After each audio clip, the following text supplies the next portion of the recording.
பெண்கள் தூங்கிக்கிட்டு இருக்காங்க. பைபிள் நல்லா தெரிஞ்சுக்கோ, இறை வசனங்கள் நிறைந்த வேதம், கோடிக்கணக்கான மக்களால் நம்பப்படுகின்ற ஒரு புத்தகத்தில் இருக்கும் ஒரு செய்தி. நான் எப்படி குறளை சொல்கிறேனோ குரானை சொல்கிறோம், நான் அப்படி சொல்றேன். தூங்கிட்டு இருக்காங்க, சட்டுன்னு ஒரு குரல் வானத்திலிருந்து வருது, ஆயத்தமாக இருங்கள், உங்கள் மணவாளன் வருகிறார், போய் அவரோடு சேர்ந்து கொள்ளுங்கள். இவ்வளவுதான் செய்தி, இவ்வளவுதான். அது என்ன, அந்த கான்செப்ட்ல, ஆன்மீக கான்செப்ட்ல, ஸ்பிரிச்சுவல் கான்செப்ட்ல, கன்னிகா ஸ்திரீகள் எல்லாம் இருக்கிறாங்கல்ல, அவர்கள் திருமணம் செய்து கொள்ள மாட்டார்கள். அவர்களுக்கான தலைவன் இயேசு கிறிஸ்து. அவர் வருகைக்காக காத்திருந்து இவர்கள் துறவு மேற்கொள்வார்கள். இது ஒரு கான்செப்ட். நீ இந்த கான்செப்ட் எல்லாம் விட்டுடு, ஜஸ்ட் என்ன நடந்ததுன்னு மட்டும் கேளு. தூங்கிட்டு இருக்கிறாங்க. உடனே காலையில வந்த உடனே எல்லாரும் எந்திரிக்கிறாங்க, புறப்படலாம், ஏன்னா மணவாளன் வந்துட்டார்ல, போய் கூப்பிடணும்னு கிளம்புறாங்க. அடுத்த வரி என்ன, என் நிலம் நடுங்கிய வரி. அதில் கொஞ்சம் புத்திசாலி கன்னிமார்கள் ஒருவேளை மணவாளன் வருவதற்கு காலதாமதமானால் என்ற சிந்தனையில் தீப்பந்தத்தை எடுத்துக்கொண்டார்கள். சரியா?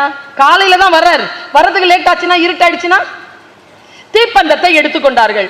இங்க வரு மூணாவது வரி, தீப்பந்தத்தை புத்திசாலி கன்னிமார்கள் எடுத்ததை பார்த்து கொண்ட பிற கன்னிமார்களும் தானும் தீப்பந்தத்தை எடுத்துக்கொண்டார்கள். ஆனா இந்த புத்திசாலி கன்னிமார்கள் இருக்காங்களா, நம்ம கிளாஸ்ல ஃபர்ஸ்ட் மார்க் வாங்குற பிள்ளைங்க மாதிரி, அதுங்க அவர்கள் கூடுதலாக எண்ணெயையும் எடுத்துக்கொண்டார்கள். இந்த தீப்பந்தம் எடுத்துறவங்களுக்கு அதெல்லாம் தெரியல. தீப்பந்தத்தோட எல்லாரும் வெளில வந்துட்டாங்க, காத்திருக்கிறார்கள். கிளைமேக்ஸ், மணவாளன் வருவதற்கு காலதாமதம் ஆகிறது. நான் பேசுவது பைபிள். காலதாமதமாகும் பொழுது தீப்பந்தத்தை ஏற்றிக் கொண்டார்கள். தீப்பந்தம் அணைய தொடங்குகின்ற வரைக்கும் மணவாளன் வரவில்லை. தீப்பந்தங்கள் அணைய தொடங்குகின்றன. புத்திசாலி கன்னிமார்கள் தான் கொண்டு வந்த கூடுதலான எண்ணெயை போட்டு தீப்பந்தத்தை எரிய வைத்துக் கொண்டார்கள். புத்தியற்ற கன்னிமார்கள் அவர்களிடம் போய் கேட்டார்கள், எங்களுக்கும் கொஞ்சம் எண்ணெய் கொடுங்களேன், நாங்களும் ஏற்றிக்கொள்கிறோம், எங்களுக்கு தெரியவில்லையே, எங்களுக்கு பாதை தெரியவில்லையே. அப்பொழுது புத்திசாலி கன்னிமார்கள் சொன்னார்கள், எங்கள் எண்ணெய் எங்களுக்கு போதுமானதாக இருக்கிறது, நீங்கள் போய் எண்ணெய் விற்பனர்களிடம் அதை பெற்றுக்கொள்ளுங்கள். அவர்கள் ஓடி எண்ணெய் விற்பனர்களிடம் போகின்ற பொழுது மணவாளன் வந்து விட்டார். தனக்காக காத்திருந்த கன்னிமார்களோடு சென்று கோவிலில் கதவடைத்துக் கொண்டார். கூடுதலான எண்ணெயை வாங்கிக் கொண்டு தீப்பந்தத்தை எரிய வைத்துக் கொண்டு ஓடி வந்து பார்க்கிறார்கள், தெரு வெறிச்சோடி கிடக்கிறது. அடடா, மணவாளன் வந்துவிட்டு போய்விட்டாரா என்று கதறியபடி அவர்கள் கோயில் நோக்கி ஓடி வருகிறார்கள். கதை முடிய போகிறது. கதவு தட்டுகிறார்கள். உள்ளிருந்து குரல், நீங்கள் யார்? நாங்கள் உங்களுக்காக காத்திருந்த கன்னிமார்கள். உள்ளிருந்து குரல், நீங்கள் யார் என்று எனக்கு தெரியாது, எனக்காக காத்திருந்தவர்களோடு நான் கதவடைத்துக் கொண்டேன், நீங்கள் திரும்பி போகலாம் என்று பைபிள் அந்த கதையை முடிக்கிறது. யார் கூடுதல் ஆயத்தத்தோடு இருக்கிறார்களோ அவர்களுக்கு உயர்வுகள் சாத்தியமாகின்றன. மற்றவர்களுக்கு அந்த உயர்வுகள் சாத்தியமாகாமல் அவர்கள் திரும்பி போக வேண்டும். எவ்வளவுதான் அவர்கள் கதறினாலும் அவர்களுக்கான இடம் அவர்களுக்கு கிடைக்காது. இந்த ஆயத்தம் எல்லாம் என்ன நினைக்கிறீங்க நீங்க? உங்களை கூடுதலாக ஆயத்தப்படுத்தக்கூடிய சூழல் தான். இதே வார்த்தையை தானே தாய் சொல்லுகிறாள், இதே வார்த்தையை தானே டீச்சர் சொல்றாங்க. என்ன எதுக்கு சென்னையில இருந்து கூட்டிட்டு வந்து சொல்றீங்க? அவங்க சொன்னாலும் கொஞ்சம் விளங்கட்டும், அவங்க சொன்னாலும் கொஞ்சம் விளங்கட்டும், வாமா நீயும் வந்து சொல்லு, கொஞ்சம் விளங்கட்டும், பிள்ளைகள் ஜெயிக்கட்டும். ஜெயிக்கக்கூடிய வழியை சொல் என்று சொல்லி தருகிறார்கள் இல்லையா?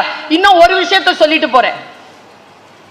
இந்த உலகத்திலேயே கெட்ட வார்த்தையில வீட்டுக்குள்ளேயே வரக்கூடாதுன்னு ஒரு மிருகத்தை சொல்றோம். என்ன மிருகம்பா? வீட்டுக்குள்ள வரக்கூடாது, வந்தா வீடு விளங்காது. ஆமை. அது உங்க வீட்டுக்கு வந்திருக்கா? கடந்த 500 வருஷமா நான் கேட்கிறேன், வந்திருக்கா? ஏன் சொல்லிக்கிட்டே இருக்கிறீங்க வீட்டுக்குள்ள வந்தா விளங்காது? அது கூட இன்னொரு பேரையும் சேர்த்து சொல்றாங்க. என்ன சார்? ஆமினா பூந்த வீடும். ஆமா, எனக்கு என்னன்னா, ஐயோ நம்ம வீட்டு புள்ள பேரா இருக்குது, அது யார் வீட்டுக்குள்ள போய் கெடுத்துச்சு அப்படி நான் போய் தென்னா அது கோர்ட்ல இருந்து வர ஆர்டர், என்க்ரோச்மெண்ட்க்கு வர ஆர்டர்.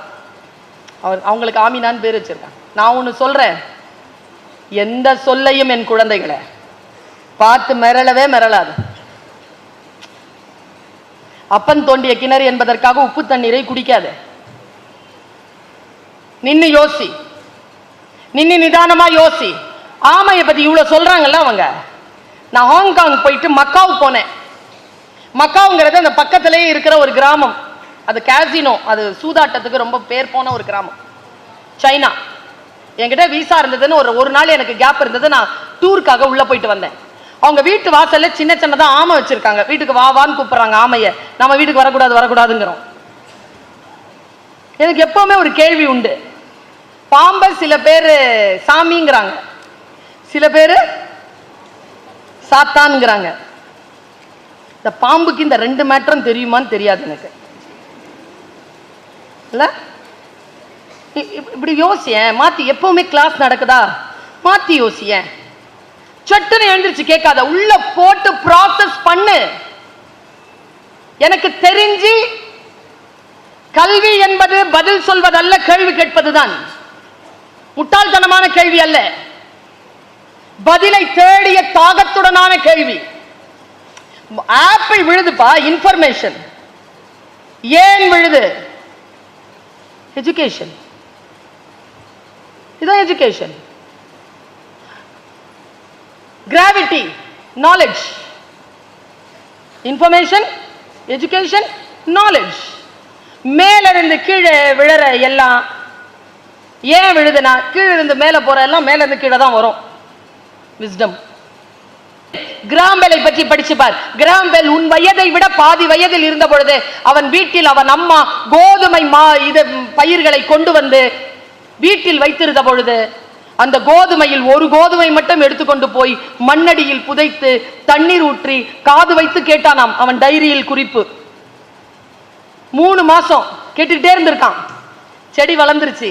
அவன் தன் டைரியில் எழுதி வைத்தான். கிரஹம்பெல் டைரியில் எழுதி வைத்தான், கோதுமை செடி வளர்கின்ற பொழுது எந்த சத்தத்தையும் ஏற்படுத்துவதில்லை. அவன் எங்கிருந்து தேடினான்? உலகத்துல ஏதோ ஒரு மூலையில் பேசக்கூடிய சொல், ஏதோ ஒரு காதுகளுக்கு வந்து சேரக்கூடிய ஒளி கற்றைகளை அவன் மௌனத்தில் இருந்து கண்டுபிடித்தான். இந்த தேடல் இருக்கா உனக்கு?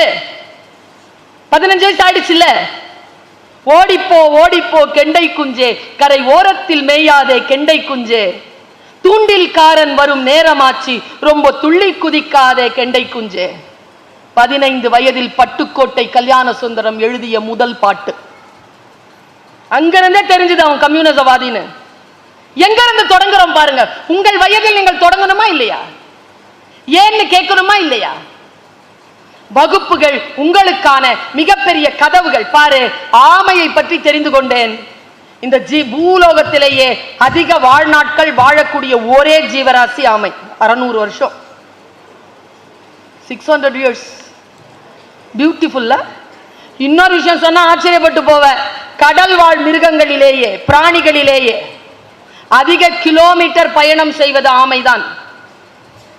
எப்படின்னா, அது பாட்டுக்கு நீந்தாதான்ப்பா, நீரோட்டம் இருக்கும்ல, அதுக்குள்ள போய் ஜாயின் பண்ணிக்குமா, ஃபோர்ஸா கூட்டு போயிடும். அது எப்படி நீங்க எல்லாருமே வந்து இந்த ப்ரோக்ராம்ல ஜாயின் பண்ணீங்களோ அப்படி ஃபோர்ஸா கூட்டு போயிடும் உங்களை.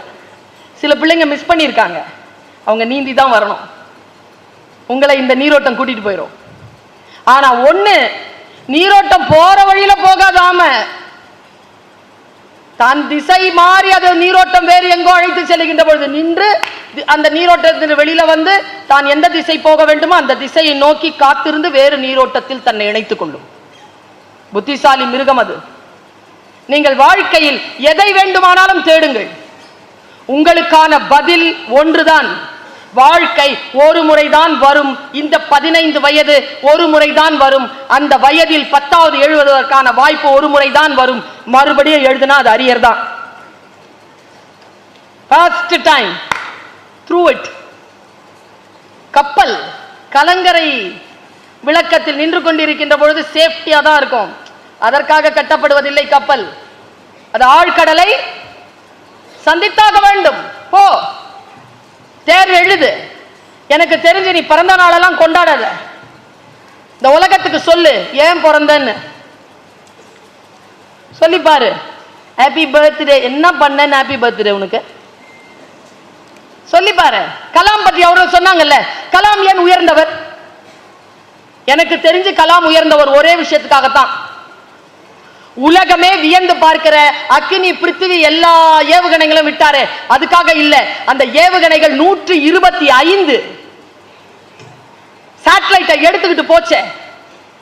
ரஷ்யா கூட 37 தான், அமெரிக்கா 24 தான் எடுத்துட்டு போக முடியும். ஆனா இந்தியாவில் 125 எடுத்துட்டு அனுப்புனார் அவரு. ஏன் தெரியுமா? அந்த மெட்டல் இருக்குல்ல, அவ்வளவு லைட் மெட்டல், அதை கண்டுபிடிச்சார் அவர். அதனால் தான் அவர் விஞ்ஞானி. ஆனால் அதை விட விஞ்ஞானியா அவர் நின்ன ஒரு இடம் சொல்லவா? ஒருத்தங்கிட்ட கேட்டாங்களாம், நீங்க எப்போ சந்தோஷப்பட்டீங்கன்னு. அக்னி பிருத்திவி எல்லாம் அனுப்பும் போது நான் சந்தோஷப்படல, அந்த மெட்டலை வச்சு போலியோ கால் ஊனம் பெற்ற குழந்தைகளுக்கு 3.5 கிலோ எடை உள்ள கேலிபர் ஷூல இருந்து 300 கிராம் எடையுள்ள கேலிபர் ஷூவை நான் செய்தேன். நினைச்சு பாருங்க குழந்தைகளை, நீங்க காலில் ஷூ போட்டிருக்கீங்களே, அது ஒரு 500 கிராம் இருந்தா நடக்கலாம், 1 கிலோ இருந்தா நடக்க முடியுமா? இடுப்பே இல்லப்பா அதுகளுக்கு, போலியோ குழந்தைகளுக்கு. அதுல காலே வராது. அதுல 3.5 கிலோ வச்சு நடக்கிற குழந்தைகள் கிட்ட 300 கிராம் கொடுத்தாம்பார். அதனால் இந்த இந்தியாவில் நாம் பிறந்ததற்கு நாம் பெருமைப்பட வேண்டும். அப்படிப்பட்ட ஒரு மனிதன் வாழ்ந்த காலத்தில் நாமும் வாழ்ந்தோமே என்று பெருமைப்படக்கூடிய அளவுக்கு ஏதோ ஒரு சைன் போட்டு போனாரா இல்லையா அவர்? அதனால்தான் அப்துல் கலாம் கை தட்டுறோம். நாம சம்திங் ஹஸ் டன். நாங்க உங்க எல்லாருக்குமே சொல்றேன், எப்பொழுதும் உங்களை உத்வேகப்படுத்துவதற்காக நான் ஒரு விஷயம், 2-3 விஷயம் என்கிட்ட இருக்கு. நான் அப்படிதான் உற்சாகப்படுறேன். என்னுடைய ஷெட்யூல்லாம் கேட்டனா நீ உட்கார்ந்த இடத்துல இருந்து மைக் அடிச்சு விழுந்துருவ. அந்த அளவுக்கு டைட் ஷெட்யூல் என்னுடையது. அவ்வளவு டிராவல் பண்ணுவேன் நான், அவ்வளவு வாசிப்பேன், காலேஜையும் பார்த்துப்பேன், வீட்டையும் பார்த்துப்பேன். ஏதோ உன்னை தேடி வந்திருக்கிறதெல்லாம் 500 கிலோமீட்டர் தாண்டி, மறுபடியும் 500 கிலோமீட்டர் தாண்டி நான் போகணும் தனியா. ஆண்கள் ஒரு இடத்துல இருந்து இன்னொரு இடத்துக்கு வர்றது சுலபம். ஒரு பெண் ஒரு இடத்திலிருந்து பெயர்ந்து இன்னொரு இடத்திற்கு தனியாக வந்து சேர்ந்து மறுபடியும் திரும்பி போவது என்பது அவ்வளவு சாதாரணமான விஷயம் அல்ல. செய்கிறேன் என்றால் சில விஷயங்களை சாதித்திருக்கிறேன், அந்த ருசி எனக்கு தெரியும்.